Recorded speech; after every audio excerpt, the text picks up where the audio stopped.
Hi, എല്ലാവർക്കും നമസ്കാരം. ഇന്ന് നമ്മൾ നോക്കാൻ പോകുന്നത് പരിസ്ഥിതിയും പരിസ്ഥിതി പ്രശ്നങ്ങളും എന്ന ഭാഗമാണ്. ആദ്യത്തെ ക്ലാസ്സാണിത്. ഒന്നാമത്തെ ചോദ്യം നോക്കാം. ഇന്ത്യൻ പരിസ്ഥിതി ശാസ്ത്രത്തിൻ്റെ പിതാവ് എന്നറിയപ്പെടുന്നത് പ്രൊഫസർ ആർ മിശ്രയാണ്. ഇന്ത്യൻ പരിസ്ഥിതി ശാസ്ത്രത്തിൻ്റെ പിതാവ് എന്നറിയപ്പെടുന്ന വ്യക്തി പ്രൊഫസർ ആർ മിശ്ര. ഇന്ത്യൻ വനശാസ്ത്രത്തിൻ്റെ പിതാവ് ഡിട്രിച്ച് ബ്രാൻഡിസ്. ആരാണ് ഇന്ത്യൻ വനശാസ്ത്രത്തിൻ്റെ പിതാവ്? ഡിട്രിച്ച് ബ്രാൻഡിസ്. ജീവികൾ അതിൻ്റെ ചുറ്റുപാടുകളുമായി പരസ്പരം ആശ്രയിച്ചും പ്രതികരിച്ചും ജീവിക്കുന്നതിനെക്കുറിച്ചുള്ള പഠനമാണ് ഇക്കോളജി. അപ്പോൾ ജീവികൾ അതിൻ്റെ ചുറ്റുപാടുമായി പരസ്പരം ആശ്രയിച്ചും പ്രതികരിച്ചും ജീവിക്കുന്നതിനെക്കുറിച്ചുള്ള പഠനമാണ് ഇക്കോളജി. ജൈവ വൈവിധ്യ ദിനമായി ആചരിക്കുന്നത് മെയ് 22. അപ്പോൾ ജൈവ വൈവിധ്യ ദിനമെന്നാണ് മെയ് 22. ലോക പൈതൃക ദിനം ഏപ്രിൽ 18. അപ്പോൾ ലോക പൈതൃക ദിനം എന്നാണ് ഏപ്രിൽ 18. അപ്പോൾ ലോക പരിസ്ഥിതി ദിനം എന്നായിരിക്കും ജൂൺ 5 ലോക പരിസ്ഥിതി ദിനമായി ആചരിക്കുന്നത്. ജീവമണ്ഡലത്തിലെ ഊർജത്തിൻ്റെ സ്രോതസ്സ് എന്ന് പറയുന്നത് സൂര്യനാണ്. ജീവമണ്ഡലത്തിലെ ഊർജത്തിൻ്റെ സ്രോതസ്സ് എന്ന് പറയുന്നത് സൂര്യനാണ്. എല്ലാ ഭക്ഷ്യശൃംഖലകളുടെയും തുടക്കം എവിടെ നിന്നാണെന്ന് ചോദിച്ചാൽ അത് ഹരിത സസ്യങ്ങളിൽ നിന്നാണ്. അപ്പോൾ ഒരു ഭക്ഷ്യശൃംഖലയുടെ ഒന്നാം പോഷണതലത്തിൽ പെടുന്നത് ഹരിത സസ്യങ്ങളാണ്. ഏതൊരു ഭക്ഷ്യശൃംഖലയുടെയും ആദ്യ കണ്ണിയും ഉൽപാദകരായ ഹരിത സസ്യങ്ങൾ തന്നെയാണ്. അപ്പം എല്ലാ ഭക്ഷ്യശൃംഖലകളുടെയും തുടക്കമെന്ന് പറയുന്നത് ഹരിത സസ്യങ്ങളിലൂടെയാണ്. ഒരു ഭക്ഷ്യശൃംഖലയിൽ പ്രാഥമിക ഉപഭോക്താവ് എപ്പോഴും സസ്യഭുക്കായിരിക്കും. അതുപോലെ ദ്വിതീയ ഉപഭോക്താവ് മാംസഭുക്കുകളായിരിക്കും. അപ്പോൾ ഒരു ഭക്ഷ്യശൃംഖലയിൽ പ്രാഥമിക ഉപഭോക്താവ് സസ്യഭുക്കുകളും ദ്വിതീയ ഉപഭോക്താവ് മാംസഭുക്കുകളുമായിരിക്കും. ഭക്ഷ്യശൃംഖലയിലെ ഓരോ പോഷണ തലത്തിൽ നിന്ന് മറ്റൊരു പോഷണ തലത്തിലേക്ക് കൈമാറ്റം ചെയ്യപ്പെടുന്ന ഊർജ ശതമാനം എന്ന് പറയുന്നത് 10%. അപ്പോൾ ഭക്ഷ്യശൃംഖലയിലെ ഓരോ പോഷണ തലത്തിൽ നിന്ന് മറ്റൊരു പോഷണ തലത്തിലേക്ക് കൈമാറ്റം ചെയ്യപ്പെടുന്ന ഊർജത്തിൻ്റെ ശതമാനം എന്ന് പറയുന്നത് 10%. ആവാസ വ്യവസ്ഥയിലെ ജീവിബന്ധങ്ങളിൽ പരസ്പരം രണ്ട് ജീവികൾക്കും ഒരേപോലെ ഗുണമുള്ള ബന്ധമാണ് മ്യൂച്വലിസം.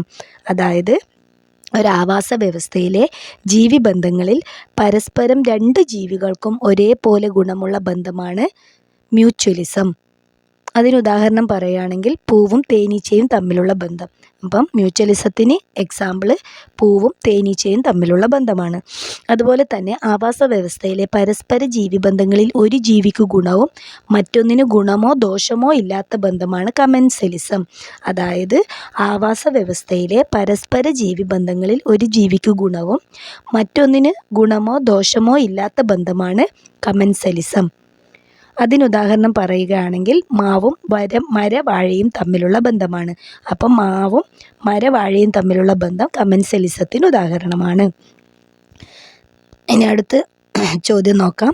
ആവാസ വ്യവസ്ഥയിലെ പരസ്പര ജീവിബന്ധങ്ങളിൽ ഒന്നിനു ഗുണവും മറ്റൊന്നിനു ദോഷവുമാകുന്ന ജീവി ബന്ധമാണ് പരാദജീവനം. അപ്പോൾ ആവാസ വ്യവസ്ഥയിലെ പരസ്പര ജീവിബന്ധങ്ങളിൽ ഒന്നിനു ഗുണവും മറ്റൊന്നിനു ദോഷവുമാകുന്ന ജീവിബന്ധമാണ് പരാദജീവനം എന്ന് പറയുന്നത്. അതിനുദാഹരണം പറയുകയാണെങ്കിൽ ഇത്തിളും മാവും തമ്മിലുള്ള ബന്ധമാണ്. അപ്പോൾ ഇത്തിളും മാവും തമ്മിലുള്ള ബന്ധമാണ് പരാദജീവനത്തിന് ഉദാഹരണമായി പറയാവുന്നത്. ജീവികളെ അവയുടെ ആവാസ വ്യവസ്ഥയിൽ തന്നെ സംരക്ഷിക്കുന്നതിനെയാണ് ഇൻസ്റ്റു കൺസർവേഷൻ എന്ന് പറയുന്നത്. അപ്പം ജീവികളെ അവയുടെ ആവാസ വ്യവസ്ഥയിൽ തന്നെ സംരക്ഷിക്കുന്നതിനെ ഇൻസ്റ്റു കൺസർവേഷൻ എന്ന് പറയുന്നു. ഇൻസ്റ്റു കൺസർവേഷൻ ഉദാഹരണമാണ് ബയോളജിക്കൽ ഹോട്ട്സ്പോട്ട്, കാവുകൾ, കണ്ടൽ വനങ്ങൾ. അപ്പം ഇൻസ്റ്റു കൺസർവേഷൻ്റെ ഉദാഹരണം പറഞ്ഞാൽ ഏതെല്ലാം വരും? ബയോളജിക്കൽ ഹോട്ട്സ്പോട്ടുകൾ, കാവുകൾ, കണ്ടൽ വനങ്ങൾ ഇവയൊക്കെ ഇൻസ്റ്റു കൺസർവേഷനുകൾക്ക് ഉദാഹരണമാണ്. അപ്പോൾ ഇൻസ്റ്റു കൺസർവേഷനുകൾക്ക് ഉദാഹരണം ചോദിച്ചാൽ ഏതൊക്കെയാണ്? ബയോളജിക്കൽ ഹോട്ട്സ്പോട്ട്, കാവുകൾ, കണ്ടൽ വനങ്ങൾ.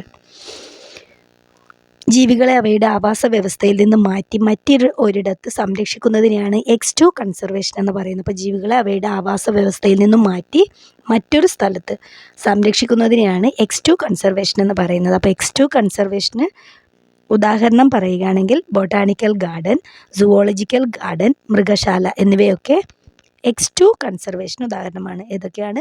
ബൊട്ടാണിക്കൽ ഗാർഡൻ, സുവോളജിക്കൽ ഗാർഡൻ, മൃഗശാല ഇവയൊക്കെ എക്സ്റ്റു കൺസർവേഷന് ഉദാഹരണമാണ്.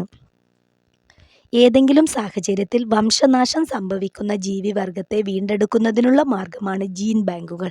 അപ്പോൾ ജീൻ ബാങ്കുകൾ എന്ന് പറഞ്ഞാൽ എന്താണ്? ഏതെങ്കിലും സാഹചര്യത്തിൽ വംശനാശം സംഭവിക്കുന്ന ജീവിവർഗത്തെ വീണ്ടെടുക്കുന്നതിനുള്ള മാർഗമാണ് ജീൻ ബാങ്കുകൾ. ജവഹർലാൽ നെഹ്റു ബൊട്ടാണിക്കൽ ഗാർഡൻ സ്ഥിതി ചെയ്യുന്നത് തിരുവനന്തപുരം പാലോടാണ്. അപ്പം ജവഹർലാൽ നെഹ്റു ബൊട്ടാണിക്കൽ ഗാർഡൻ എവിടെയാണ് സ്ഥിതി ചെയ്യുന്നത്? പാലോട്, അത് തിരുവനന്തപുരം ജില്ലയിലാണ്. മലബാർ ബൊട്ടാണിക്കൽ ഗാർഡൻ സ്ഥിതി ചെയ്യുന്നത് ഒളവണ്ണ, കോഴിക്കോട് ജില്ലയിലെ ഒളവണ്ണയിലാണ് മലബാർ ബൊട്ടാണിക്കൽ ഗാർഡൻ സ്ഥിതി ചെയ്യുന്നത്. രാജീവ് ഗാന്ധി ബയോടെക്നോളജി സെൻറ്റർ തിരുവനന്തപുരത്താണ്.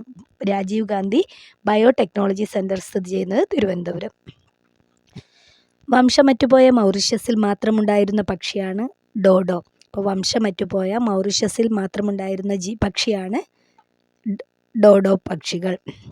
വംശമറ്റുപോയ അമേരിക്കയിൽ കണ്ടിരുന്ന പക്ഷിയാണ് സഞ്ചാരിപ്രാവ്. അപ്പോൾ അമേരിക്കയിൽ കണ്ടിരുന്ന, ഇപ്പോൾ വംശനാശം സംഭവിച്ച പക്ഷിയാണ് സഞ്ചാരിപ്രാവ്.